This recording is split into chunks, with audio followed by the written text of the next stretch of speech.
very excited about this. One of my favorite, new-ish kind of bands to come out. Love Silversun, and this is Panic Switch. This is a fantastic song. And you're going to love it because it's actually really simple. It's like, it's mostly, that part there runs a lot through this song, but it's fun to play and it sounds, fairly rockin', so I think you're going to really enjoy this. Anyway, I am Finbar of Finbar Bass. Okay, so don't forget to click on the YouTube text box right down there. There's a little clicker, and there you'll get some free lessons that aren't on YouTube at all. You got to click that box for it.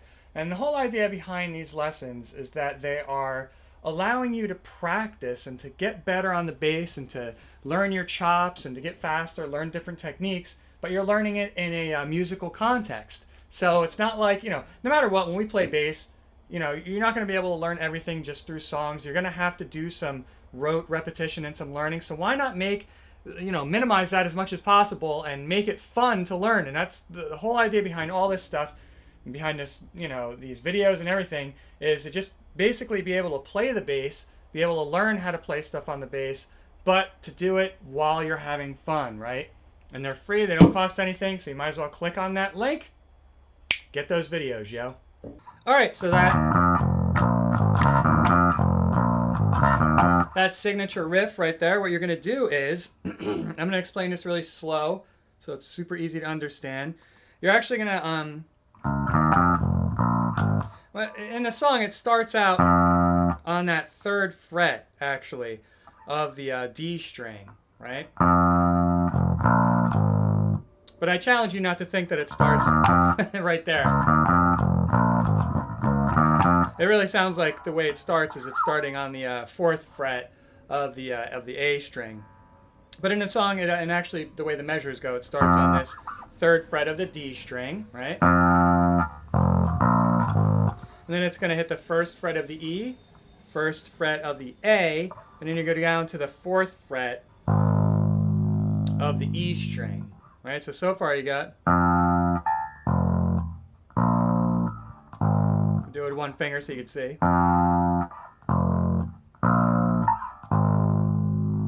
Right? And then brings you back into the measure. What that is the 4th fret of the A, and then 1st fret of the D string. And that brings you back into the... So if I do this really slow...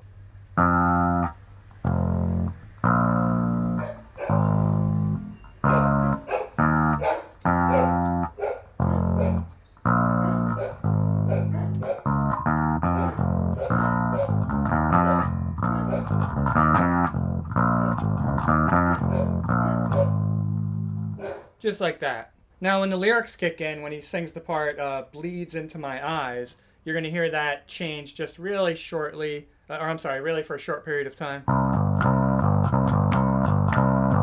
Right, what you're doing there is you're just kind of fluctuating between the 3rd fret of the A string, and then you alternate that with the 3rd fret of the E string. So we do it with one finger so you can see it. Just like that. And then it goes right back into that 3rd fret of the D string and back into it. So if I was going to play it like how it is in the song.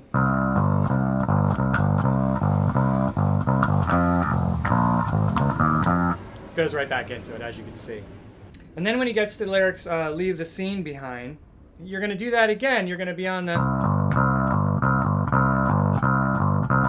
You're going to be alternating between that 3rd fret of the A string and 3rd fret of the E string, right? But then you're going to go and alternate between the 1st fret of the A and the 4th fret of the E, right here. So you got...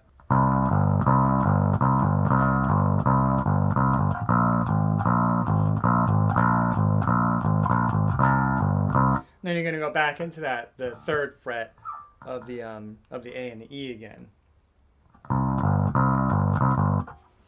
Then you're going to go to the 1st fret of the D string. And you kind of hit it 3 times and then 4 times. Kind of crescendos right there. So you got this part. This part. Back to it. And then you're on that first fret right there, the D string, like I said. And then from there, you're going to go back into the, you know, the normal signature riff of the song right here. Because you're always going back to that, because it does that quite a lot in the song. And then in the chorus of this song, when you see yourself in a crowded room, he's singing about, you're basically going to do these eighth notes. And what you're going to do is you're going to do 2 measures of eighth notes on the 4th fret of the A string, right? And these are all going to be basically 2 measures of eighth notes. So you're hitting the note 16 times is what you're doing. So you're going to start on this 4th fret of the A and then go to the 3rd fret of the D string right here. So if I was to do it like it is in the song, you're going to start on that 4th fret of the A string.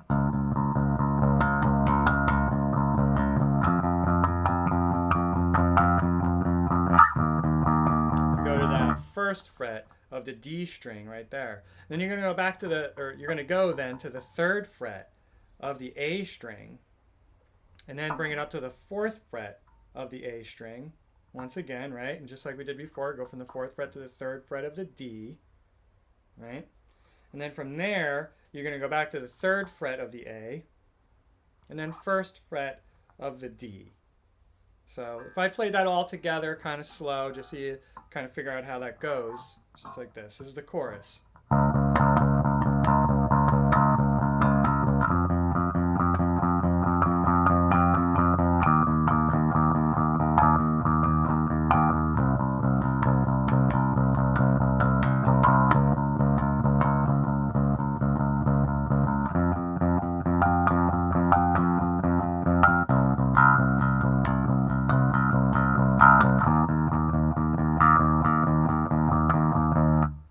Just like that. Now, the interesting thing is the second time you play this chorus, the last 2 notes that you're hitting, normally you're hitting on the 3rd fret of the A string, right? And the 1st fret of the D string, right? So that's what those are normally the 2 last ones you hit, just like what I just showed you, right?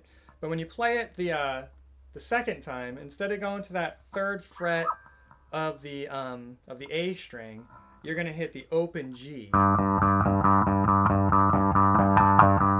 it's going to give you kind of that sound right there, because you're playing a 5th. You're playing on the 3rd right here, and then you're going to hit the open G, just like doing this. That's a pattern for a 5th right there. So 1, 2, 3, 4, 5 if you're playing that scale.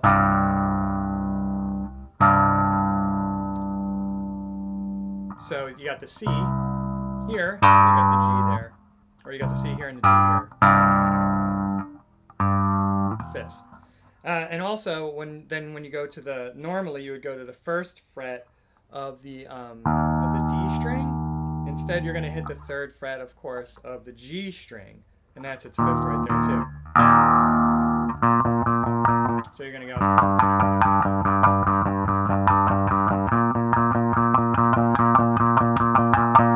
Just like that. Then, of course, it's going to go back into that part. So, in the little interlude part where he's saying, I'm waiting and fading and floating away, you're going to be on that 3rd fret of the D string, right here. And you're going to play there, and then you're going to be on the 1st fret. So you're kind of alternating between the 3rd fret and the 1st fret of the D string. So, and the rhythm is kind of like this. Right? So what it does is normally you hit 8, these are eighth notes, you'd hit 8 of them. But what's happening here is this 1st fret is kind of creeping into that measure, into that 1st measure. So you're going to hit really the 3rd fret only 7 times, right? And then slide down to that 1st fret. So you got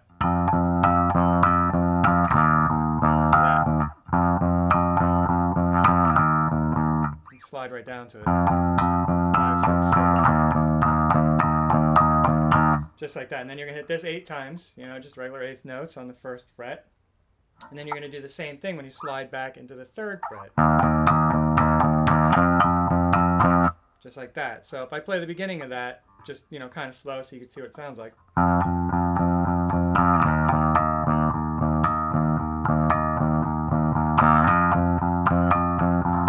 Just like that. And if you want to, it sounds cool too if you play the fifths here, kind of like power chords. When you go down to that first fret, you know, your other fingers are just hanging out here, so might as well give them something to do. Put your pointer finger on this first fret of the D string, and you could put your pinky or your third finger, whatever you want, on the third fret of the G string. Just like that. So like, and if you're playing the third fret, you can add the fifth fret of the G string right here. So you can play it either, or you can play. And of course, when I'm playing on those top two strings there, what I'm doing is I'm muting. See, I'm strumming the top two strings, but as I do that, with my kind of like the heel of my hand right there, I'm muting the top two strings so they don't play out and buzz around and ruin the sound too much. So all you really hear are those two notes playing. You don't hear these top or the bottom two strings playing. All right, you got it, yo. Silversun pickups, Panic Switch. You gotta love this band. Love the vocals, and it's always cool to have a female bassist in a band. It's always a cool thing.